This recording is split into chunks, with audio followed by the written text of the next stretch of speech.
एक minute homework साठी ना रेकॉर्डिंग बघ लास्ट क्लासची आणि मग होमवर्क तुला त्या रेकॉर्डिंग मध्ये कळेल तेव्हा तो पूर्ण कर आणि शनिवार रविवारी कम्प्लीट करून ग्रुप वरती पाठवून दे. ठीक आहे? हो टीचर. मग तुम्ही कंटिन्यू करा. ओके.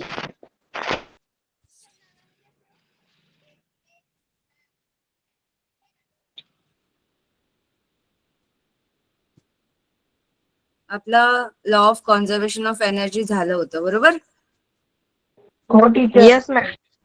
आणि आपण फ्री फॉल बघत होतो. फ्री फॉल काय असतं मॅडम? ते एक फ्री फॉल म्हणजे ते एक वरून खाली तर ते त्याला कोणी सपोर्ट करत नाही ते त्याला म्हणतात फ्री फॉल. जेव्हा एखादी वस्तू उंचावरून खाली येत असते तेव्हा मध्ये काहीच नसतं बरोबर. मध्ये त्याच्यावर कोणताच फोर्स ऍक्ट होतच नसतो बरोबर. त्याला बोलतात फ्री फॉल बरोबर. Yes ma'am. जेव्हा वस्तू उंचावर असते तेव्हा कोणती एनर्जी असते त्यांच्याकडे, कोणती ऊर्जा असते जेव्हा कोणतीही वस्तू बरोबर. आणि जेव्हा ती खाली येते तेव्हा कोणती एनर्जी असते तिच्याकडे, बरोबर. तेव्हा तिच्यावर मग जेव्हा ती एअर मध्ये असते वस्तू तेव्हा तिच्यावर कोणता फोर्स नसतो त्याला बोलतात फ्री फॉल.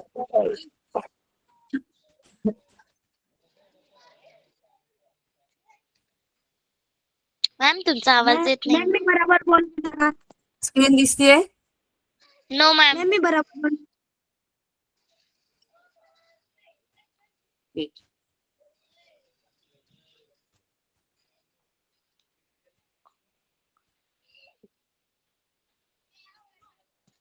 आता दिसते screen? Yes ma'am. Yes ma'am. Yes ma'am. Okay ठीक आहे. Free fall is the motion of an object caused by the force of gravity action upon it. आता एखादी वस्तू उंचावर गेली ती खाली येणारच ना. कशामुळे खाली येणार ती वस्तू? तर आपल्या ग्रॅव्हिटेशनल बरोबर. ग्रॅव्हिटीमुळे ती वस्तू काय येणार, खाली येणार. ओके. मग त्याच्यामुळे during free fall the only force acting on the object is the downward force of gravity. मग त्याच्यावर फक्त कोणता फोर्स असतो तर ग्रॅव्हिटीचा फोर्स असतो. ओके. ग्रॅव्हिटी म्हणजे गुरुत्वाकर्षणाचा बल असतो.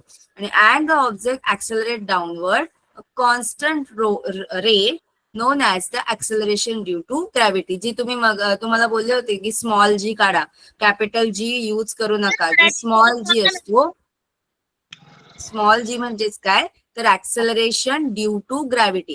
गुरुत्वाकर्षणामुळे जे त्वरण भेटतं त्याला बोलतात स्मॉल जी. ओके. आणि त्याची साधारण व्हॅल्यू काय असते तर 9.8 metre per second square. Okay. सांगते फॉल पण सांगते. त्याच्या आधी हे समजून घ्या की ग्रॅव्हिटीची व्याख्या acceleration due to gravity, small g, नेहमी स्मॉल जी वापरायचा ऍक्सेलरेशन ड्यू टू ग्रॅव्हिटी हा वर्ड आल्यावर. आणि त्याची व्हॅल्यू आहे 9.8.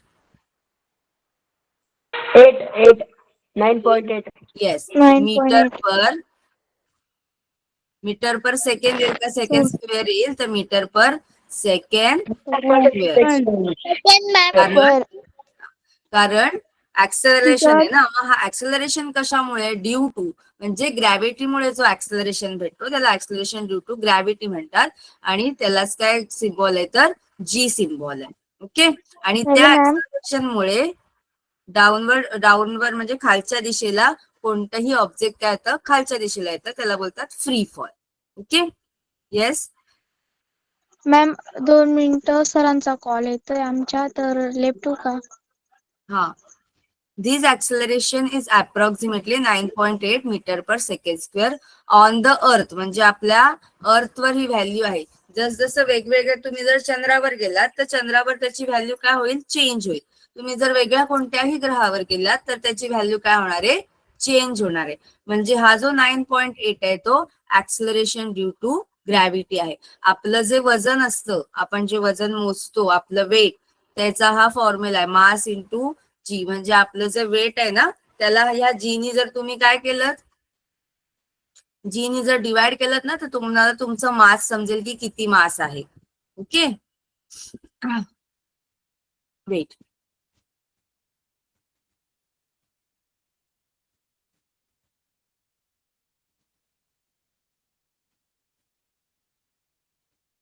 लक्षात घ्या. आता फ्री फॉल परत एकदा लक्षात घ्या.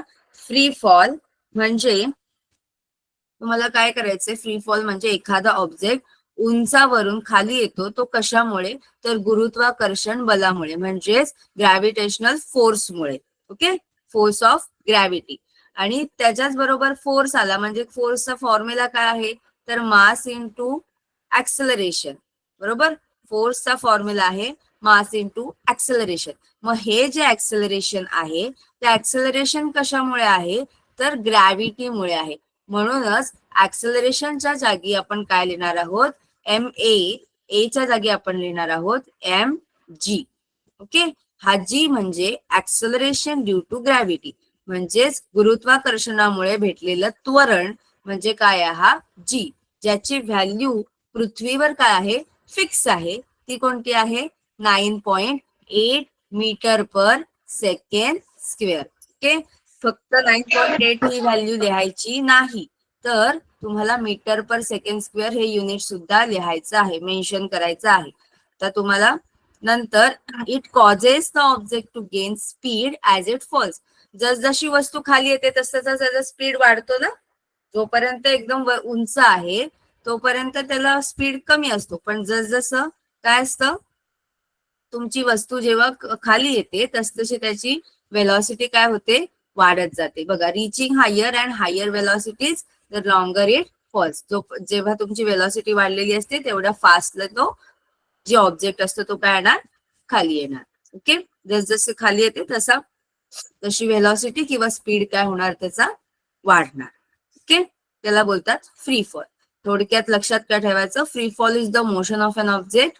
कशामुळे होतं, the force of gravity acting upon it.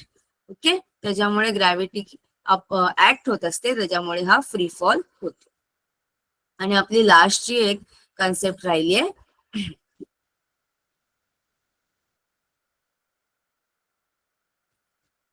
लास्टची concept आहे कन्सेप्ट ऑफ पॉवर. आता पॉवर कशासाठी हवे बरं, आपलं वर्क मॅडम आलं. काही आपल्याला बल उचलण्यासाठी, येस, आपल्याला काही उचलण्यासाठी कॅन गिन ते उचलण्यासाठी.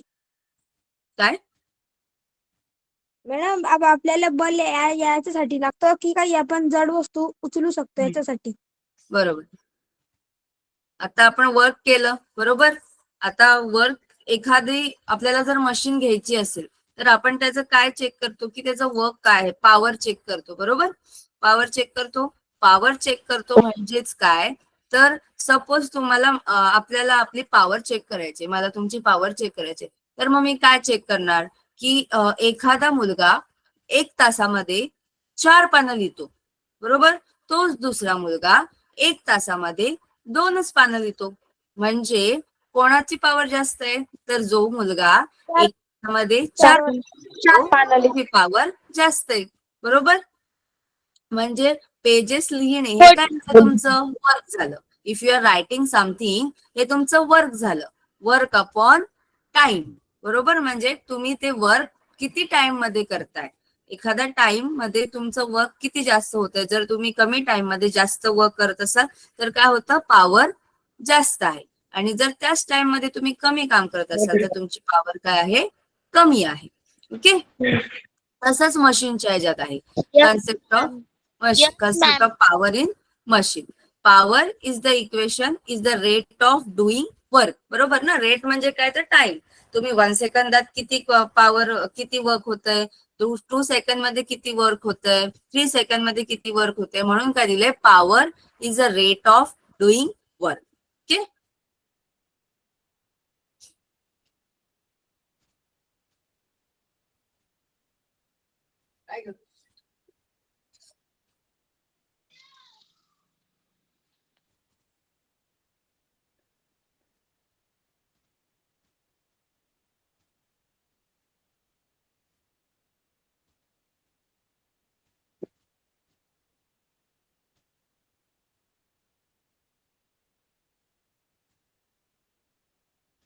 Power is the work rate of work doing. Okay, तर मराठीत कसं येईल?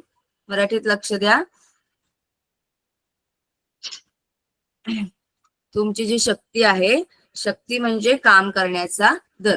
रेट ऑफ वर्क डुईंग म्हणजे काम करण्याचा दर. ओके,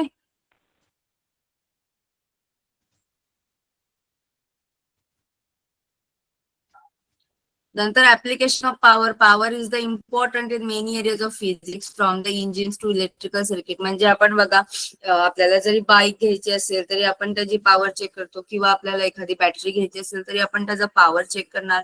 युनिट ऑफ पॉवर आता काय येईल? कारण बघा, फॉर्म्युला काय मी तुम्हाला सांगितलंय. तुम्हाला कशाचाही युनिट हवा असेल तर तुम्हाला फॉर्म्युला माहित असायला हवा, आणि किंवा तुम्हाला युनिट माहित असेल तर तुम्ही त्याच्यापासून फॉर्म्युला पण बनवू शकता. आता याचा फॉर्म्युला काय आहे? Work upon time. बरोबर, याचा फॉर्म्युला काय आहे? Work upon time. आपण वर्कचं युनिट बघितलंय. वर्कचं युनिट काय आहे? वर्क कशामध्ये मोजतो? वर्क मोजतो आपण जूल मध्ये. बरोबर, वर्क मोजतो आपण जूल मध्ये, आणि टाइम मोजतो आपण सेकंड मध्ये. म्हणजेच याचा युनिट काय येणार? Joule per second. युनिट काय येणार याचं? Joule per second. ओके,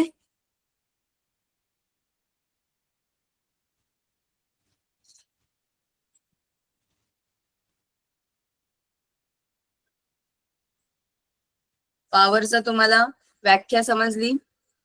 आता आज तुम्हाला काय करायचंय? पॉवरची डेफिनेशन लिहायचे. सिंपल डेफिनेशन आहे पॉवरची. Power is the rate of doing work. Okay, and the equation, त्याचं इक्वेशन काय आहे? फॉर्म्युला काय आहे? E is equal to W upon T. Teacher मराठीतून आणि सांग. लास्टला शक्ती. शक्ती म्हणजे काय? पॉवर म्हणजे शक्ती. बरोबर, शक्ती म्हणजे काय? तर कामाचा दर.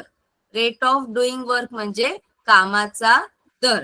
बरोबर, एवढी सिंपल डेफिनेशन आहे. तुम्हाला तुमच्या पुस्तकात सुद्धा भेटेल, आणि पीपीटी मध्ये पण आहे. मराठी मधली पीपीटी हो मॅम टीचर. शेअर करतील, त्याच्यामध्ये पण आहे की हो कामाचा दर. एवढं साधं लक्षात ठेवा की तुमचं कुठलंही काम करण्यासाठी तुम्हाला किती टाइम लागतो, त्यासाठी काय आहे ती शक्ती. ओके, आणि त्याचं युनिट तर सेम येणार आहे, जूल पर सेकंड. काय येणार आहे? जूल पर joule per second. Second. Yes, joule प्रति सेकंड. मराठीमध्ये जूल प्रति सेकंड आणि इंग्लिशमध्ये जूल पर सेकंड. ओके, समजलं एवढं? Work upon time. हो टीचर. Yes teacher. पॉवर म्हणजे काय? Rate of doing work. कामाला लागणारा दर, कामाचा दर. ओके, म्हणजे आपल्याला कोणतीही मशीन घ्यायची असेल तर आपल्याला पॉवर चेक करायला लागते. Okay, joule per second. हो टीचर. तुम्हाला हो आज काय लिहायचंय? पॉवरची डेफिनेशन लिहायची, पॉवरचं इक्वेशन म्हणजे फॉर्म्युला लिहायचा आहे, आणि त्याचं युनिट लिहायचं. ह्या 3 गोष्टी मी सांगितल्यात की प्रत्येक क्वांटिटीचा अभ्यास करताना या 3 गोष्टी नोट डाऊन करूनच ठेवायच्या आहेत.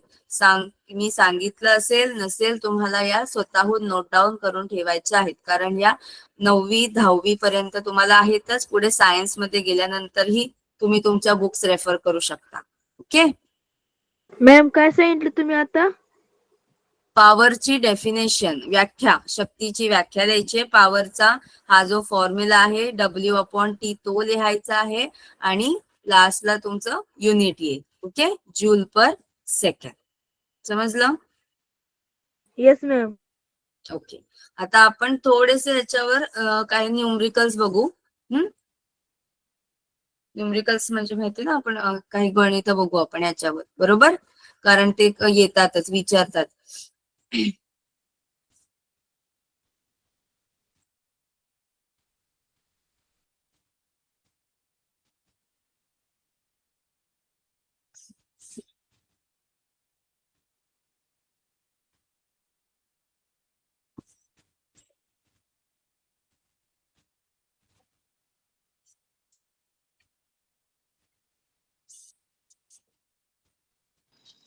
टीचर स्क्रीन दिसत नाहीये. थांबा एक मिनिट, दिसेल.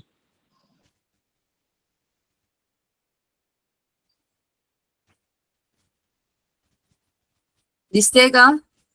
Yes ma'am. दिसते? हो ओके, आधी मॅम. आपण सॉल्व एक्झाम्पल बघू, म्हणजे तुम्हाला आयडिया येईल कसे फॉर्म्युले यूज करायचे आणि कसा तुम्ही जेव्हा एक्झाम मध्ये लिहित असाल तेव्हा तुम्हाला कसं लिहायचंय.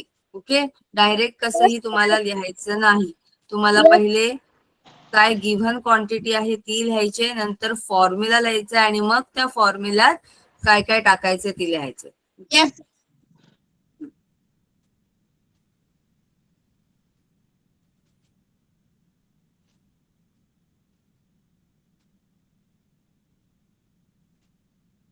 आता इथे काय विचारलंय बघा. हा, मी मराठीतून पण सांगते. हा, काय विचारलंय ते बघा फक्त. Calculate the work done. Take an object of a mass 20 kg to a height of 10 metre. Okay, म्हणजे तुम्हाला काय काढायचंय? कार्य काढायचंय. बरोबर, कार्य काढायचंय. कसलं कार्य काढायचंय? ह्या मासनी एका ऑब्जेक्टचं मास, वस्तुमान, एका वस्तूचं वस्तुमान किती आहे?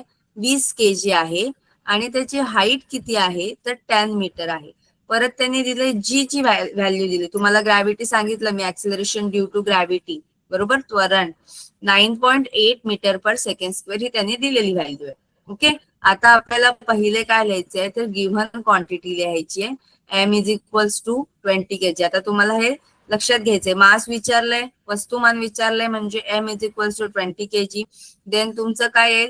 सेकंड s दिलंय, 10 मीटर हाईट दिले ना. हाईट दिले म्हणजे काय? डिस्प्लेसमेंट दिले, बरोबर. वर्क डन करतोय ना, वर्क डन करतोय म्हणजे तो ऑब्जेक्ट जो आहे त्या हाईट वरून वर्क डन करतोय. मग त्याची हाईट काय दिले? 10 मीटर, म्हणजे डिस्प्लेसमेंट दिले आणि जी दिले. आता आपल्याला काढायचं काय आहे? वर्क डन काढायचंय, बरोबर. पण वर्क डन काढण्यासाठी आपला फॉर्म्युला काय आहे? Main force into displacement. पण आपल्याकडे तर फक्त डिस्प्लेसमेंट दिलेलं आहे, फोर्स दिलाच नाहीये, बरोबर. मग आधी आपल्याला काय काढावं लागेल? तर फोर्स काढावा लागेल. काय काढावा लागेल? फोर्स. ओके, आता F इज इक्वल्स टू फोर्सचा तुम्हाला फॉर्म्युला माहितीये काय? फॉर्म्युला एफचा, F is equals to mass into acceleration. बल इज इक्वल्स टू वस्तुमान इंटू त्वरण, बरोबर. आपण हा फॉर्म्युला पाहिलेला आहे अगोदरच्या लेसन मध्ये. तुम्हाला फॉर्म्युले वेगवेगळे नोट डाऊन का करायला सांगते? अगोदरच्या लेसन मध्ये जो आपण फॉर्म्युला शिकतो तो पुढच्या लेसन मध्ये वापरायचा असतो. त्यामुळे एक वेगळ्या ठिकाणी. हा, येस. आता कोणता नोट सांगितला? आता मी तुम्हाला पॉवरचं सांगितलं, फक्त पॉवरचं डेफिनेशन लिहायचे, फॉर्म्युला लिहायचं आणि तुम्हाला समजलं टीचर ते. आता हे बघा, मास इंटू ऍक्सेलरेशन आहे, बरोबर. आता ऍक्सेलरेशन म्हणजे काय? ऍक्सेलरेशन ड्यू टू ग्रॅव्हिटी, कारण ऑब्जेक्ट तुमचा जो आहे तो खाली येतोय, बरोबर. हाईटनी या खाली येतोय, म्हणून मग इथं काय टाकलंय आपण? जी टाकलाय. आणि 20 मासच्या जागी 20 टाकलं, जीच्या जागी -9.8 का टाकलंय? कारण तुमच्या ज्या वस्तूची डिरेक्शन आहे ती काय आहे? अपोजिट. ओके, मग आपलं आन्सर काय येईल? 20 इंटू 9.8 -196. आता पुढे काय करायचंय? Work is equals to force into displacement. आपल्याला फोर्स भेटला आता, बरोबर. फोर्स भेटला. मेन आपल्याला कॅल्क्युलेट काय करायचंय? तर कार्य काढायचंय, वर्क डन काढायचंय, बरोबर, कार्य काढायचंय. मग आता आपल्याला पहिले फोर्स भेटला. आता फोर्स आपला फॉर्म्युला काय? वर्क डनचा, कार्याचा फॉर्म्युला काय आहे? बल इंटू विस्थापन, काय? Force into displacement. ओके, मग आपल्याला आता फोर्स भेटला. फोर्स आपल्याकडे अगोदर नव्हता रेडीमेड, आपण तो काढला आणि आता त्याची व्हॅल्यू टाकली आणि आपल्याला लास्टचं आन्सर भेटलं -196 जूल. नेहमी लास्टला तुम्ही जेव्हा केव्हा लिहाल तेव्हा युनिट द्यायला विसरायचं नाही. Unit teacher. कंपल्सरी आहे. समजलं एवढं? हो टीचर. Yes teacher. हो टीचर. आधी आपण सिंपल बघू. Yes ma'am. आता हा खूप सिंपल होता, फॉर्म्युला सिंपल वापरायचा होता. ओके.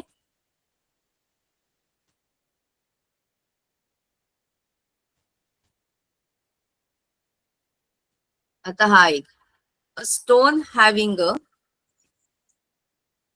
मराठीवाल्यांना समजलंय काय केलंय आपण? कार्य काढलंय, बरोबर? काय हो काढलंय? टीचर. कार्य काढलंय. Yes, ma'am. समजलं. कार्य काढण्यासाठी आपल्याला फॉर्म्युला पाहिजे होता. फॉर्म्युला काय आहे कार्याचा?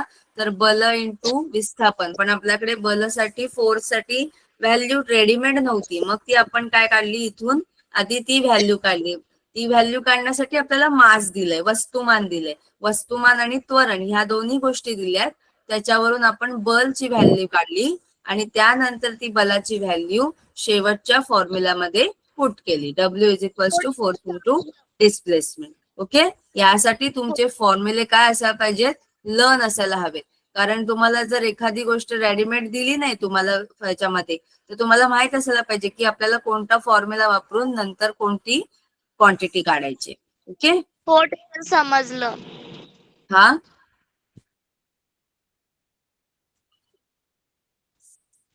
आता हे पुढचं. आता आपल्याला काय काढायचंय बघा एकदा.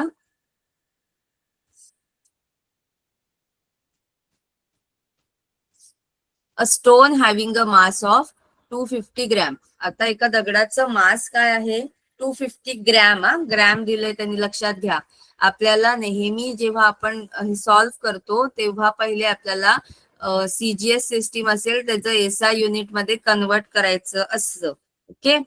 आता 250 ग्रॅम दिलंय. Is a falling from a height. आता ही हाईट वरून खाली पडते. तर हाऊ मच कायनेटिक एनर्जी म्हणजे तुमची गतीज ऊर्जा किती असेल? It have at movement when its velocity is 2 metre per second. म्हणजे गती दिली आहे 2 मीटर पर सेकंड. मास दिलेला आहे. आपल्याकडे फॉर्म्युला आहे. काय फॉर्म्युला आहे आपला? Kinetic energy is equals to half mv square. हा फॉर्म्युला खूप इम्पॉर्टंट आहे.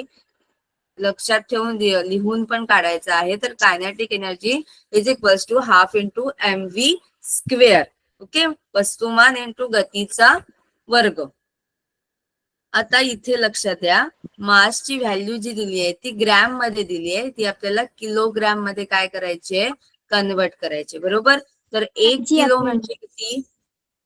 1 किलोग्रॅम म्हणजे किती? आता तुम्ही कशी कन्वर्ट करणार? तर 1 किलोग्रॅम म्हणजे किती येतं? 1000 1000. ग्रॅम. Yes, 1000 gram. बरोबर. मग एक, तर मग तुम्हाला 1 ग्रॅम काढायचं असेल तर किती किलो हे येईल? 1 ग्रॅम काढायचं असेल तर किती येईल? तुम्हाला काय करायचं? फक्त हा जो 1000 आहे, 1000 आहे, तो इथे तुम्हाला डिवाइड करायचा आहे, भागाकार करायचा आहे. म्हणजे तुमचा आन्सर काय येईल? 0.001. ओके. 0.001. मग या 0.001 नी 250 ला जर तुम्ही काय केलं? गुणलं, मल्टिप्लाय केलं, तर तुमचा आन्सर काय येईल? 0.25 kg. लक्षात येते हे काय केलंय नक्की? हो तर टीचर. 1 kg म्हणजे 1000 ग्रॅम, बरोबर? मग 1 ग्राम म्हणजे किती? तर आपण काय करणार? 1 ला 1000 नी डिवाइड करणार, भागाकार करणार. म्हणजे आपला आन्सर काय येणार? 0.001. आता इथे आपल्याला काय करायचंय? 250 ग्रॅम ना. 1 ग्रॅम म्हणजे आपल्याला भेटलं की 0.001 किलो येतं. मग 250 ग्रॅम म्हणजे किती? तर आपण काय करणार? 250 ला 0.001 नी काय करणार? गुणणार, मल्टिप्लाय करणार. आणि मग आपल्याला आन्सर भेटणार 25 kg. ओके. आता इथे कोणतीही व्हॅल्यू असू दे, लक्षात ठेवा त्याला कितीने गुणायचंय? तुम्हाला 0.001 नी गुणायचंय आणि त्याचा आन्सर लिहायचंय. ओके. इथे तुम्हाला दिलं 450, 455 दिलं, 550 दिलं, 510 दिलं, कोणतीही व्हॅल्यू आली तरी तुम्हाला केजी मध्ये कन्वर्ट करताना 0.001 नी गुणायचंय आणि नंतरच मग तुम्हाला ते फॉर्म्युला मध्ये टाकायचे. नेहमी लक्षात ठेवा, तुम्हाला कोणताही फॉर्म्युला यूज करायच्या आधी सगळ्या क्वांटिटीज ह्या SI युनिट मध्ये आहेत का हे चेक करायचे. नसेल तर त्या कन्वर्ट करून घ्यायच्या. ओके, समजलं? हो टीचर. हो टीचर. हो मग टीचर. आता येस. आपलं आन्सर आलं 0.25 kg. ते आपण मास मध्ये टाकलं आणि आपली व्हॅल्यू आहे 2 स्क्वेअर. ओके, मग 0.25 इंटू 4 किती येतं? 25 4 जा 200. 25 इंटू 4 जा किती येतं ते आन्सर इथे. ओके, 25 4 जा, किंवा हा 2 इथेच कॅन्सल होऊन जाईल. राहतात 100. फक्त 100. हा, आणि मग त्याला 2 नी डिवाइड केल्यानंतर 50 येतं. पण इथे 0.25 आहे ना, 0 पॉईंट म्हणजे तो आन्सर आला 0.5.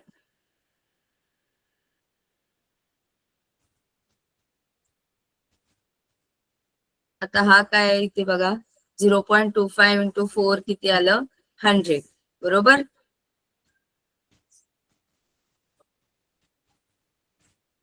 पण इथे किती आहे पॉइंट नंतर? 2 डिजिट आहेत ना, 2 नंबर आहेत पॉइंट नंतर, म्हणजे तुमचा पॉइंट इथे येणार 1. त्याला डिवायडेड बाय काय केलं? 2. मग 1/2 आन्सर परत काय आलं तुमचं? 0.5. म्हणजे तुमची जी कायनेटिक एनर्जी आहे ती आली 0.5 जूल. काय? 0.5 जूल. नेहमी युनिट द्यायला विसरायचं नाही. ओके, समजलं एवढं? Yes teacher. Okay. Yes ma'am.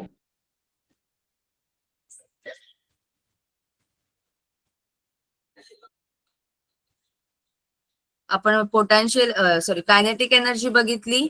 Kinetic एनर्जीचा formula लक्षात ठेवायचा, हाफ mv स्क्वेअर. त्याच्यात गती असते म्हणून गती येते. Okay, V square.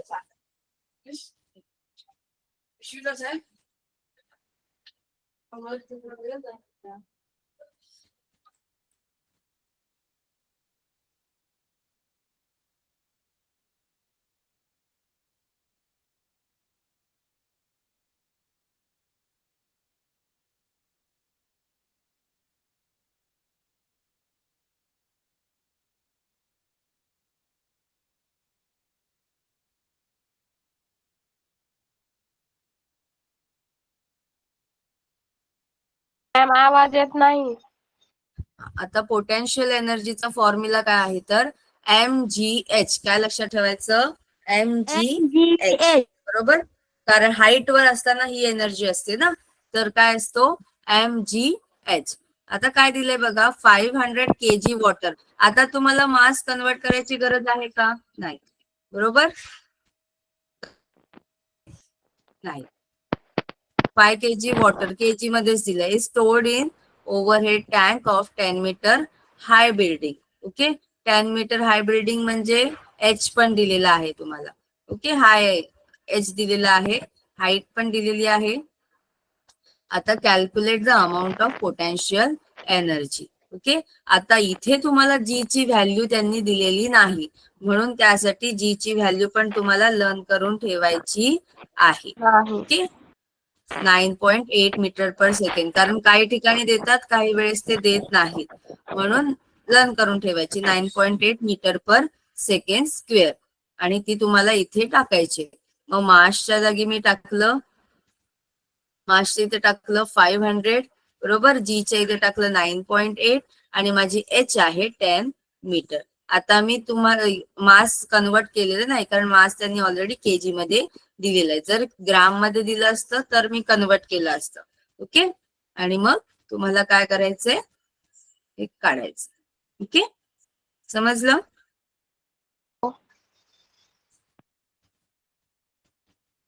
मराठी वाले स्थितीज ऊर्जा तुम्हाला काढायची आहे. स्थितीज ऊर्जा काढायची आहे. म्हणजे तुमच्याकडे 500 kgचं काय आहे? वॉटर आहे. ते कशात स्टोअर केलंय? टँक मध्ये स्टोअर केलेलं आहे, साठवलेलं आहे. आणि ती जे टँक आहे त्याची हाईट कुठे? 10 मीटरवर उंच आहे. आणि ते आपण फक्त काय केलंय? फॉर्म्युला मध्ये पुट केलंय. किती आहे तुमचं वस्तुमान? किती आहे? ग्रॅव्हिटी आणि हाईट. ओके, उंची. त्याच्यात फक्त आपण टाकलंय आणि व्हॅल्यू काढले. ओके,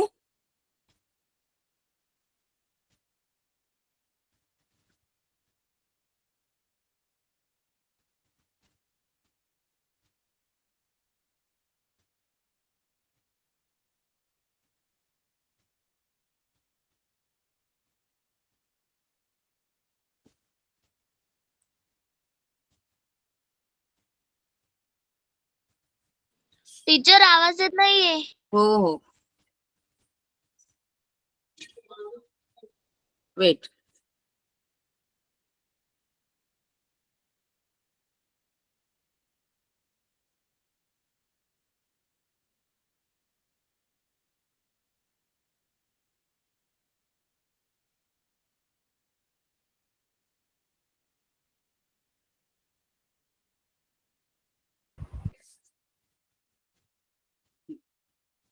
आता नेक्स्ट वन आहे,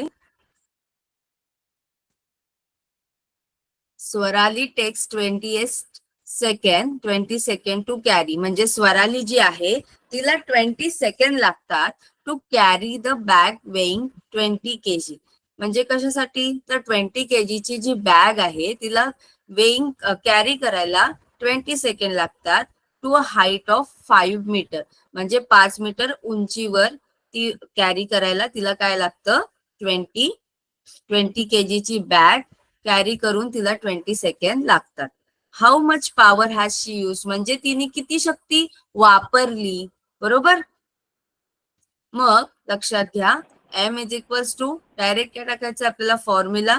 तुम्ही नेहमी लिहिताना मेथड लक्षात ठेवायची. तुम्हाला पहिले गिव्हन क्वांटिटी लिहायची आहे, त्यानंतर फॉर्म्युला लिहायचा आहे. फॉर्म्युला लिहिल्यानंतर फॉर्म्युलात मग व्हॅल्यू पुट करायची आहे आणि लास्टला युनिट लिहायचं आहे. या 4 स्टेप नेहमी लक्षात ठेवायच्या आहेत तुम्हाला. बरोबर. आता लक्ष द्या की ह्यात काय काय करायचंय, त्यांनी काय दिलंय आणि आपल्याला काय काढायचं आहे. काय दिलेलं आहे, तर पहिले दिलंय 20 सेकंड. म्हणजे सेकंड आहे म्हणजे आपल्याला टाइम दिलेला आहे. बरोबर. हो. त्यानंतर दिलेलं आहे 20 kg. kg कसलं युनिट आहे बरं, मासचं. तर मास दिलेलं आहे. त्यानंतर दिलंय height of 5 metre. 5 metre height आहे म्हणजे आपल्याला h दिलेला आहे. ओके. आता the force which has to be applied by Swarali. म्हणजे आपल्याला काय काढायचंय, तर how much power has she use. आणि आपण शक्ती काढायचंय. बरोबर. शक्तीसाठी फॉर्म्युला काय आहे, तर वर्क अपॉन टाइम. बरोबर. कार्य प्रति सेकंड म्हणजे काम प्रति सेकंड. बरोबर. कामाचा दर काढायचा आहे, पण डायरेक्ट आपल्याला तर व्हॅल्यूच नाही दिली कामाची. मग आधी आपल्याला काय काढायला लागेल, काम काढायला लागेल. पण कामाची व्हॅल्यू काय आहे, कामाचा फॉर्म्युला आहे फोर्स इंटू डिस्प्लेसमेंट. पण फोर्स पण नाही दिलाय, फोर्स पण रेडीमेड नाहीये आपल्याकडे. मग आधी फोर्स काढायला लागेल. बरोबर. मग आधी आपण काय काढला, तर फोर्स काढला. कारण फोर्स साठी जो फॉर्म्युला लागतो m इंटू जी, ते आपल्याला दिलेलं आहे. मास दिलेला आहे आणि जी ची व्हॅल्यू आपल्याला ऑलरेडी माहिती आहे की 9.8 आहे. बरोबर. मग ती आपण व्हॅल्यू त्याच्यात टाकली, मग फोर्स काढला. आणि फोर्स काढल्यानंतर काय झालं, फोर्स काढल्यानंतर आपल्याला भेटलं W. ओके. W ची व्हॅल्यू काय, फोर्स इंटू डिस्प्लेसमेंट. डिस्प्लेसमेंट आपल्याला इथे दिलेली आहे हाईट 5 मीटर. बरोबर. मग ती आपल्याला काय काढलं, W, वर्क डन काढला. आणि वर्क डन नंतर मग आता आपल्याकडे आली पॉवर. पॉवरनी मग आपण काय काढलं, पॉवर इज इक्वल्स टू, आपल्याकडे काय फॉर्म्युला आहे, वर्क अपॉन टाइम. बरोबर. वर्क अपॉन टाइम आणि इज इक्वल्स टू आपण जो काढलेला आहे वर्क 980 जूल अपॉन टाइम, त्याला आपण काय केलं, डिवाइड केलं. आणि मग आपल्याला भेटलं पॉवर. पॉवरचा युनिट 2 युनिट आहेत. वॅट पण आहे. म्हणजे आपण जनरली जर कोणत्याही वस्तू तुम्ही जर विकत घ्यायला गेलात तर त्यावर वॅट लिहिलेलं, वॉट लिहिलेलं असतं. WATT ही जी स्पेलिंग आहे वॉट. ओके. ही स्पेलिंग लिहिलेली असते, त्यालाच बोलतात जूल पर सेकंड. आणि जसं आपण न्यूटन वगैरे कसं वापरतो तसं पॉवरचं युनिट वॉट मध्ये मोजतात. ओके. लक्षात ठेवायचं. कोणत्याही मशीनवर तुम्ही घरी इलेक्ट्रिक वस्तू एकदा चेक करा. आज असं ऍक्टिव्हिटी बघा की एखादी इलेक्ट्रिक वस्तू घ्या, त्याचा बॉक्स चेक करा, त्याच्यावर पॉवर दिलेली असते. इव्हन दो आपलं जे चार्जर असतं, चार्जरवर पण दिलेलं असतं. चार्जरवर एकदा बघा काय दिलंय का, पॉवर दिलेली आहे का. इस्त्रीचा बॉक्स असेल त्याच्यावर बघायचं, त्याच्यावर दिलेली असते पॉवर. इलेक्ट्रिक गॅजेट्स जे असतात त्याच्यावर पॉवर दिलेली असते, ती वॉट मध्ये दिलेली असते. ओके. वॉट हे युनिट लिहिलेलं असतं. W म्हणजे वॉट, लक्षात ठेवा. ओके. समजलं. Yes, ma'am. मॅम. आणि तसंच पुढे दिले 25 watt electric bulb is used for 10 hours every day. How much electricity does it consume each day? आता इथे काय काढायचंय आपल्याला बघा. आर दिले तर इथे सेकंद नाहीये, इथे आर दिलेत. ओके, आणि म्हणून मग इथे काय केलंय बघा, नीट लक्ष द्या. पॉवर किती दिली आहे 25 वॉट, आणि इथे जे दिले ते 10 आवर्स आहे, सेकंड नाहीये. बरोबर. मग जेव्हा तुम्हाला आर दिला असेल ना, आर्स मध्ये दिलं असेल, तेव्हा इथे कन्वर्जन काय केलंय तर वॉटचं किलो वॉट मध्ये कन्वर्जन केलंय. आता वॉटचं किलो मध्ये कन्वर्जन करायचं असेल, कोणत्याही गोष्टीचं किलो मध्ये करायचं असेल तर नेहमी लक्षात ठेवा, मल्टिप्लाय बाय नेहमी कशाने मल्टिप्लाय करायचं, 0.0001 यांनी तुम्हाला किलो मध्ये कन्वर्ट करायचं असेल तर काय करायचंय, यांनी मल्टिप्लाय करायचंय. म्हणून आपल्याला भेटलंय की 25 इंटू 0.001 25 किलो वॉट. ओके, म्हणजे तुम्ही आता काय काढू शकता, आवर मधलं काढू शकता. आणि आता तुम्हाला काय करायला लागेल, आवरचं सेकंड मध्ये कन्वर्ट करावं लागेल. ओके, आवरचं सेकंड मध्ये कन्वर्ट केल्यानंतर मग तुम्ही हे उत्तर काढू शकता. तुमच्याकडे दोन ऑप्शन आहेत, एक तर आवर्सला तुम्ही सेकंड मध्ये कन्वर्ट करायचं किंवा वॉटला तुम्ही किलो मध्ये कन्वर्ट करा. ओके, मग आपल्याला काय भेटलं की how much electricity does it consume each day.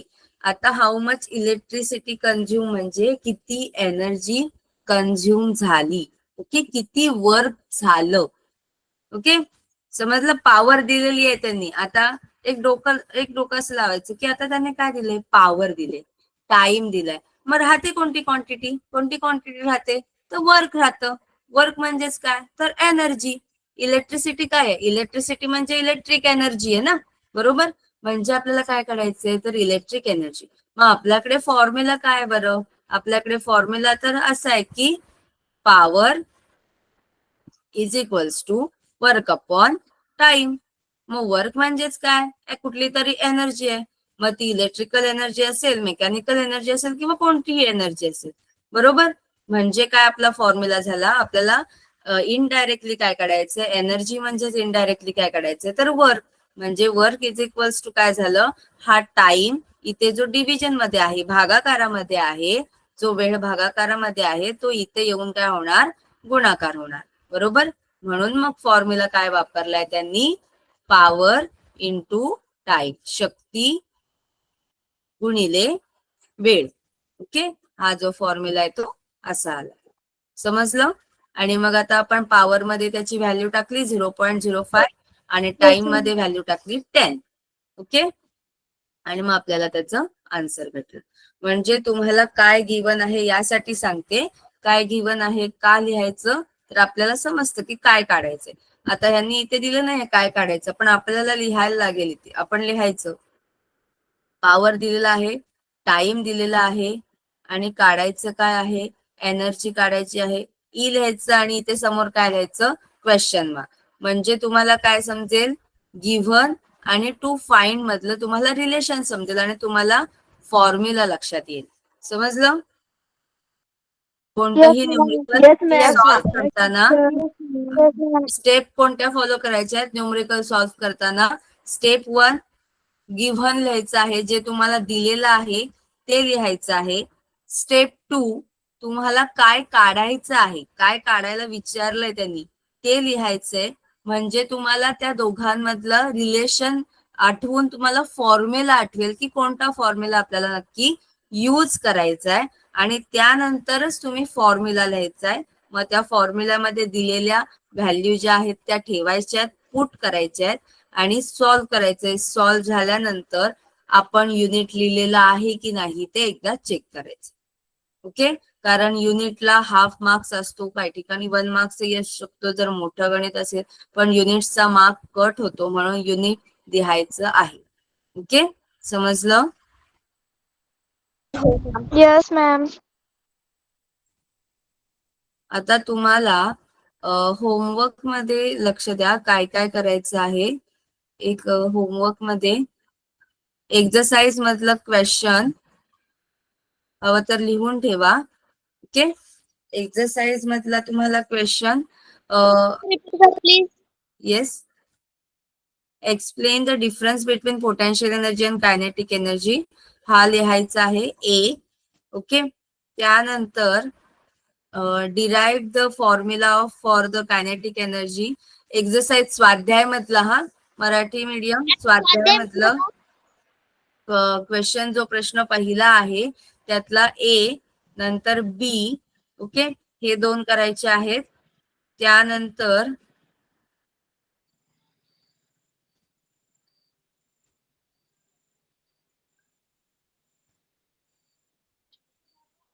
Teacher पहिल्या प्रश्नातलं अ आणि आ का? हा, अ आणि ब. आणि प्रश्न दुसरा मधलं तुम्हाला अ ब. प्रश्न दुसऱ्या मधलं पण तुम्हाला अ आणि बच करायचे. Okay, okay ma'am. हा. Okay teacher. आणि प्रश्न पाचव्या मधलं कुठलं करू शकाल बरं तुम्ही? हा, आता आपण जे सोडवलं ना प्रश्न पाचव्या मधलं, तसंच तुम्हाला ब करायचे. बी, क्वेश्चन 5 बी.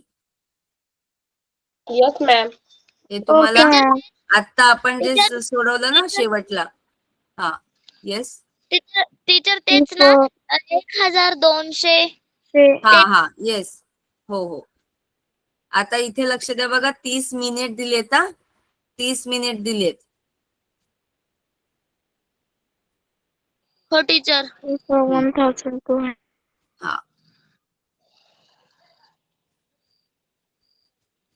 आता आपण एक शेवटचा क्वेश्चन सोडवू एक्सरसाइज मध्ये जो दिलेला आहे तो.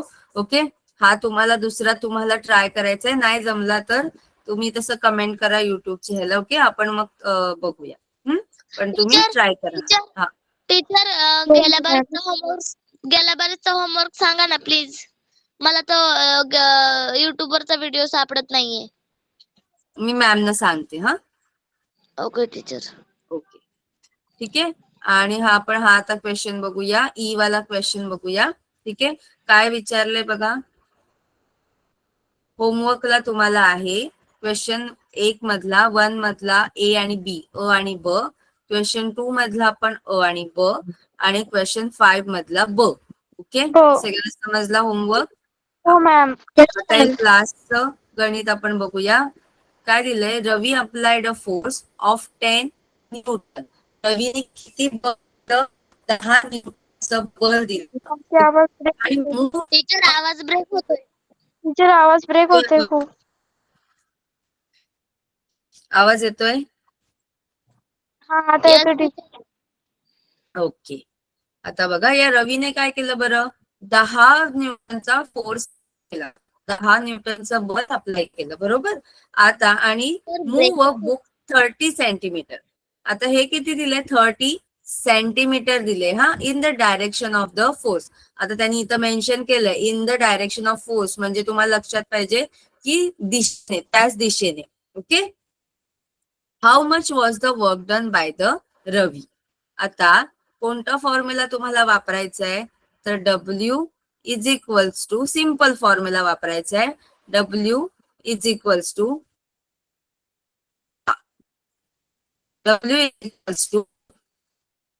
कुठला फॉर्म्युला आपल्याकडे? W इज इक्वल्स टू तो फोर्स इंटू डिस्प्लेसमेंट. बरोबर. आता इथे डिस्प्लेसमेंट जे दिलेलं आहे ते 30 सेंटीमीटर आहे. हा, लक्षात घ्यायचंय, तुम्हाला SI युनिट मध्ये कन्वर्ट करायचंय. तर 30 सेंटीमीटर म्हणजे किती?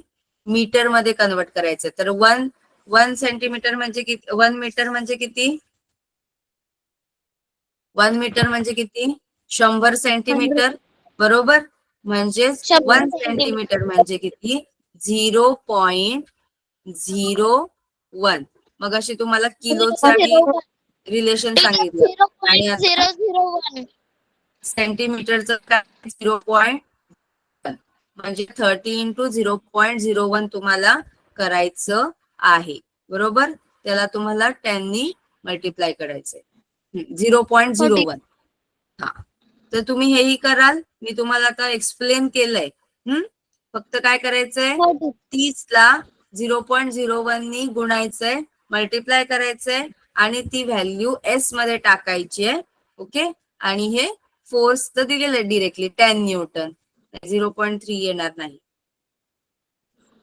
हा बरोबर. हा 0. हे तुमचं आलं 0.3 बरोबर. 30 इंटू 0.01 ला तुम्ही गुणलं 0.3 आन्सर आलं करेक्ट बरोबर. मग 0.3 इंटू 10 किती येईल? 0.3 इंटू 10 0.3 इंटू 10 किती येईल बरं? 3 आला एक आन्सर. Minute ma'am. 3 जूल. लक्ष द्या व्यवस्थित. शेवटचं आहे किती?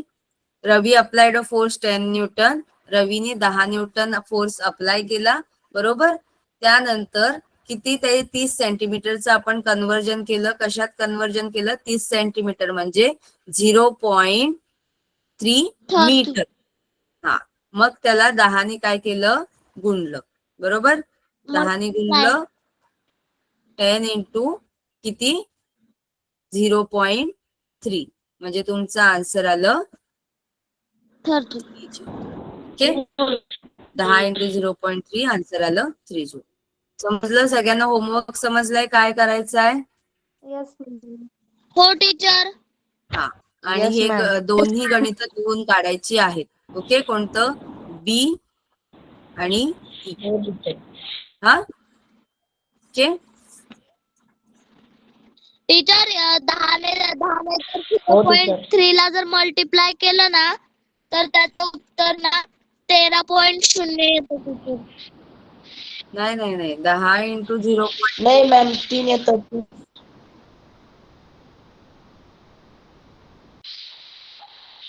टीचर आवाज येत नाहीये.